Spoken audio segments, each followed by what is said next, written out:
महाराज जी कहते हैं कि प्रभु श्री राम जी का जो नाम है वे अपने आप में इतना रहस्यमयी, इतना चमत्कारिक और इतना विशिष्ट है कि श्री राम जी के महज नाम को अपने जीवन में शामिल करने से आपकी बड़ी से बड़ी परेशानी, बड़े से बड़े मनोरथ, बड़े से बड़े लक्ष्यों को आप बड़ी ही आसानी से, सुगमता से प्राप्त कर सकते हैं।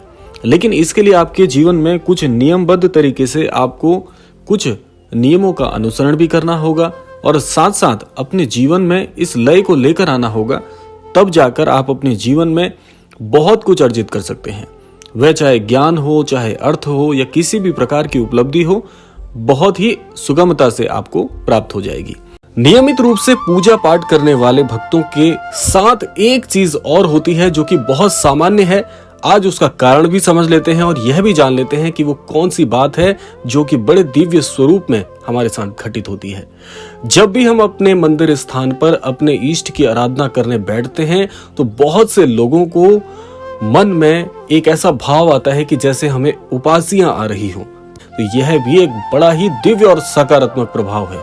अब आइए जानते हैं ऐसा क्यों होता है। देखिए, जब भी आप मंदिर स्थान में बैठते हैं तो मंदिर स्थान एक ऐसा पवित्र और एक ऐसा दिव्य स्थान होता है जहां पर सबसे सर्वश्रेष्ठ ऊर्जा का वास होता है, यानी कि परमेश्वर का वास होता है। और जब आप ईश्वर के समक्ष बैठकर ईश्वर को पूजा आराधना समर्पित कर रहे होते हैं तो आपकी ऊर्जा ईश्वर की उस दिव्य ऊर्जा के साथ अवश्य मिलने के लिए आतुर होगी। और जब जब ऐसा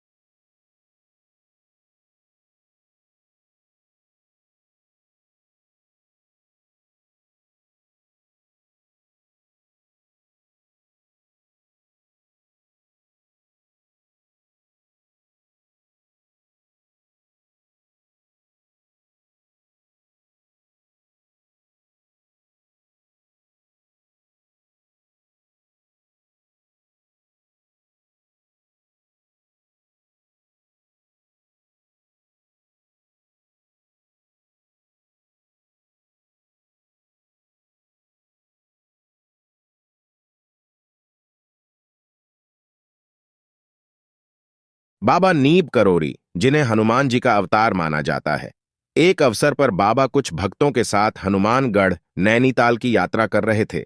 हल्द्वानी से काफी दूर उन्होंने अपने ड्राइवर रामानंद को तेज गाड़ी चलाने को कहा।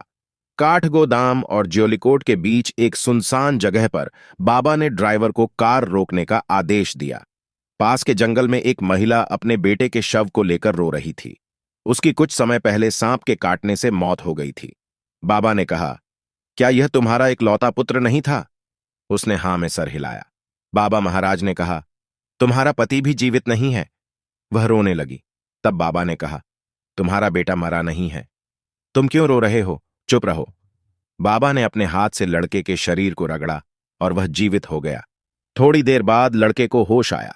बाबा महाराज तुरंत कार में सवार हो गए और महिला को अपना आभार व्यक्त करने का कोई मौका दिए बिना चले गए।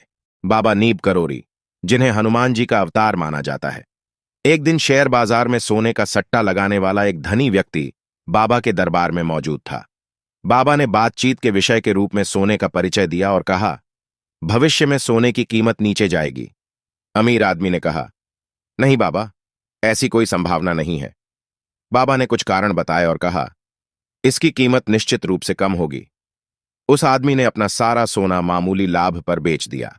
बाद में कीमत कम हुई और वह आदमी एक बड़े नुकसान से बच गया। जब वे अगली बार बाबा से मिलने आए तो उन्होंने कृतज्ञता प्रकट करने के लिए उन्हें 2000 रुपये की पेशकश की। तमाम मिन्नतों के बावजूद बाबा ने पैसे नहीं लिए। उनके जाने के बाद एक भक्त ने बाबा से कहा कि धन का उपयोग आश्रम और मंदिर के लिए किया जा सकता था। वह जानना चाहता था कि बाबा ने प्रस्ताव को क्यों ठुकरा दिया। बाबा ने कहा, वह मुझे उस पैसे से खरीदना चाहता था।